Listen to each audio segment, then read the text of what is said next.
Assalamualaikum warahmatullahi wabarakatuh. Pada video ini akan dilanjutkan materi PPKN kelas 8 untuk bab 2 yang membahas mengenai menumbuhkan kesadaran terhadap Undang-Undang Dasar Negara Republik Indonesia tahun 1945. Ini adalah video kedua. Sebelumnya sudah kita bahas mengenai makna dan kedudukan dari pembukaan Undang-Undang Dasar 1945. Untuk pertemuan ini akan dibahas tentang kedudukan dan fungsi Undang-Undang Dasar Negara Republik Indonesia tahun 1945. Jangan bingung ya, kalau yang minggu yang lalu videonya membahas mengenai pembukaan saja. Jadi kedudukan, pembukaan Undang-Undang Dasar, kemudian hubungannya dengan proklamasi, makna setiap alinea dari pembukaan. Nah, untuk video kali ini yang kita bahas adalah Undang-Undang Dasar 1945 secara keseluruhan. Nah, mari kita mulai dengan melihat kompetensi dasar dari materi kita kali ini. Ada 4 KD, silahkan bisa dibaca sendiri. Indikator pencapaian kompetensi setelah kalian melaksanakan pembelajaran kita pada kali ini, diharapkan bisa mengidentifikasi kedudukan dan fungsi Undang-Undang Dasar 1945. Itulah KD dan indikator pencapaian kompetensi. Mari kita mulai dari materi pertama, kedudukan dan fungsi Undang-Undang Dasar 1945.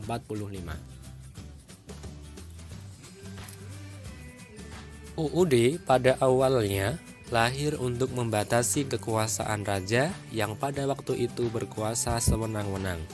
UUD diperlukan untuk mengatur hak dan kewajiban penguasa untuk memerintah, serta hak dan kewajiban rakyat yang diperintah.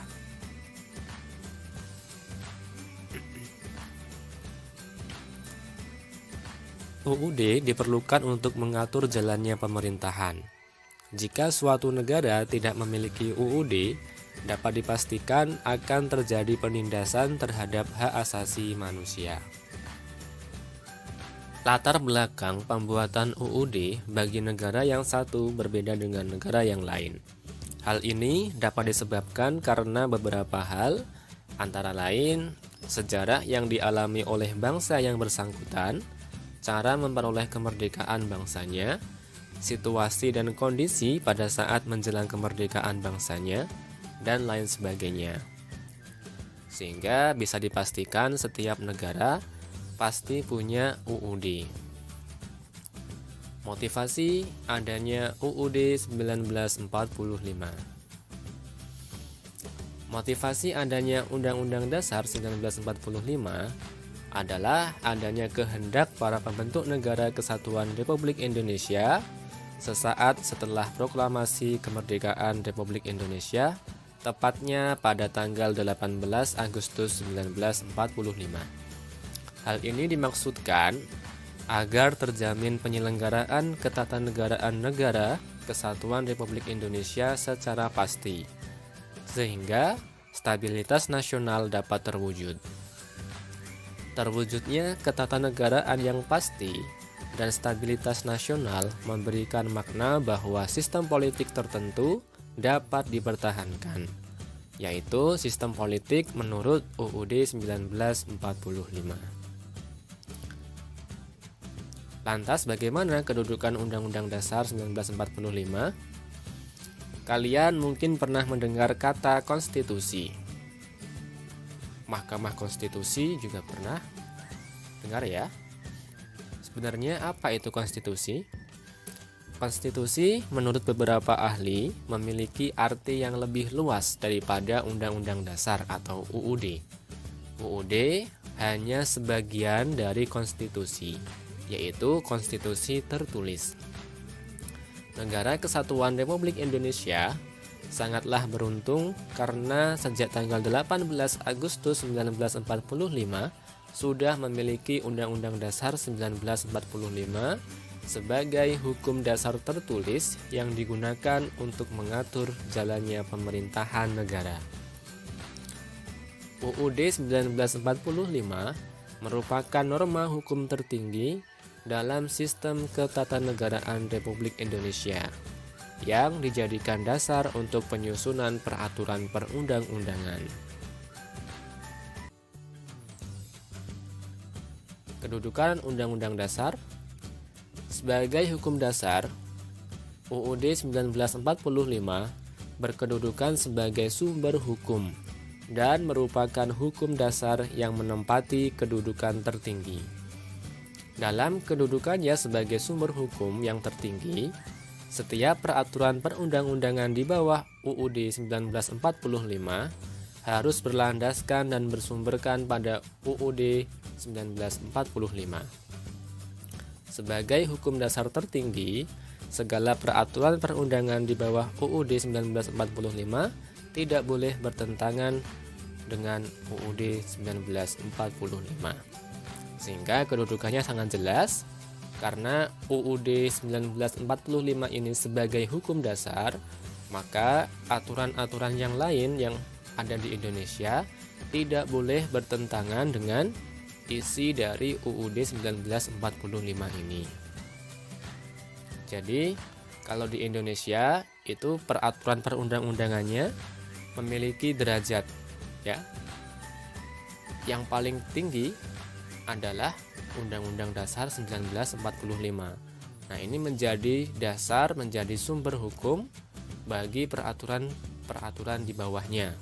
Mulai dari TAP MPR, undang-undang, peraturan pengganti undang-undang, peraturan pemerintah, peraturan presiden, hingga nanti sampai paling bawah itu harus sesuai dengan Undang-Undang Dasar 1945. Kemudian fungsi UUD 1945. Dalam kedudukan yang demikian itu, ya, kedudukan tadi ya, Undang-Undang Dasar 1945 sebagai sumber hukum tertinggi, UUD 1945 memiliki fungsi sebagai berikut. Yang pertama, fungsi alat kontrol. UUD 1945 sebagai alat kontrol apakah aturan hukum yang lebih rendah sesuai atau tidak dengan norma hukum yang lebih tinggi, yaitu UUD 1945. Fungsi yang kedua sebagai pengatur. UUD 1945 juga berperan sebagai pengatur bagaimana kekuasaan negara disusun, dibagi, dan dilaksanakan. Yang terakhir sebagai penentu, Undang-Undang Dasar 1945 juga berfungsi sebagai penentu hak dan kewajiban negara, aparat negara, dan warga negara. Itulah fungsi UUD 1945.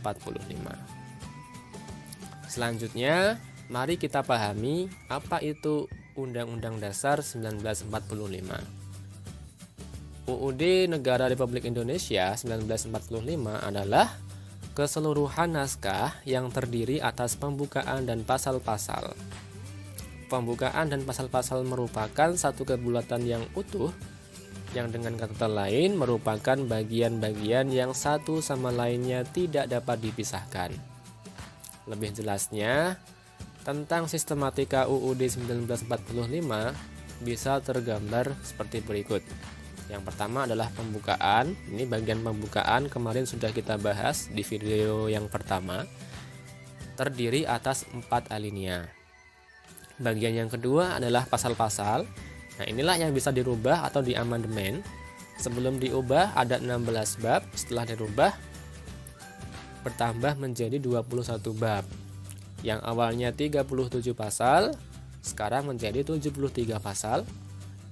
Yang sebelumnya dari 49 ayat menjadi sekarang 170 ayat. Kemudian awalnya 4 pasal aturan peralihan, maka setelah dirubah menjadi 3 pasal aturan peralihan, dan 2 ayat aturan tambahan berubah menjadi 2 pasal aturan tambahan. Ini setelah diamandemen atau dirubah. Itu ya, mengenai kedudukan dan fungsi Undang-Undang Dasar Negara Republik Indonesia tahun 1945. Kemudian materi yang kedua, sifat Undang-Undang Dasar 1945. Undang-Undang Dasar 1945 memiliki sifat sebagai berikut. Yang pertama, sifatnya tertulis, rumusannya jelas, dan merupakan suatu hukum yang mengikat pemerintah sebagai penyelenggara negara maupun mengikat bagi setiap warga negara. Di sini tertulis ya, karena ada negara yang tidak memiliki konstitusi tertulis. Kok bisa? Kita lihat bedanya. Suatu konstitusi itu disebut tertulis apabila konstitusi itu tertulis dalam satu naskah yang telah diratifikasi oleh lembaga legislatif. Konstitusi tidak tertulis yaitu konstitusi yang tidak tertulis dalam satu naskah. Jadi maksudnya hukum dasarnya itu tersebar di beberapa naskah, jadi tidak dalam satu naskah.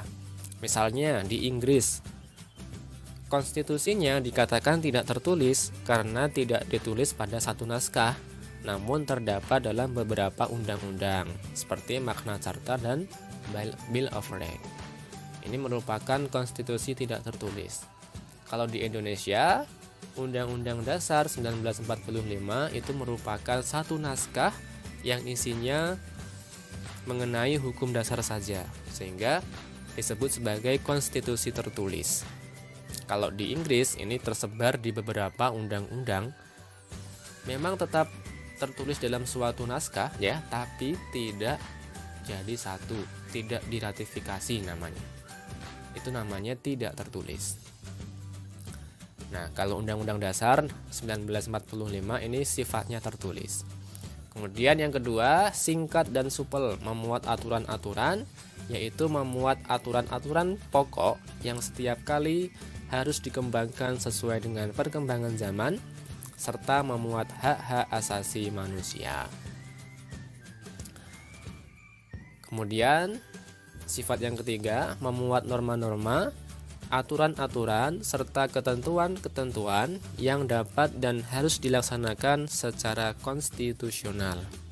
Kemudian, sifat yang berikutnya, merupakan peraturan hukum positif yang tertinggi, juga sebagai alat kontrol terhadap peraturan perundang-undangan yang lebih rendah dalam hierarki atau tingkatan tertib hukum Indonesia.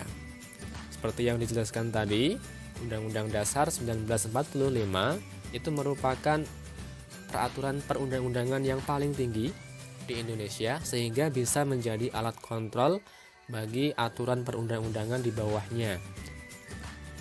Artinya peraturan perundang-undangan di bawahnya Undang-Undang Dasar itu harus sesuai dengan Undang-Undang Dasar 1945.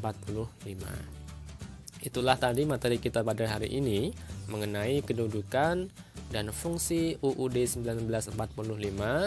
Jika ada yang masih bingung atau mau ditanyakan, silahkan didiskusikan dalam forum kelas. Wassalamualaikum warahmatullahi wabarakatuh.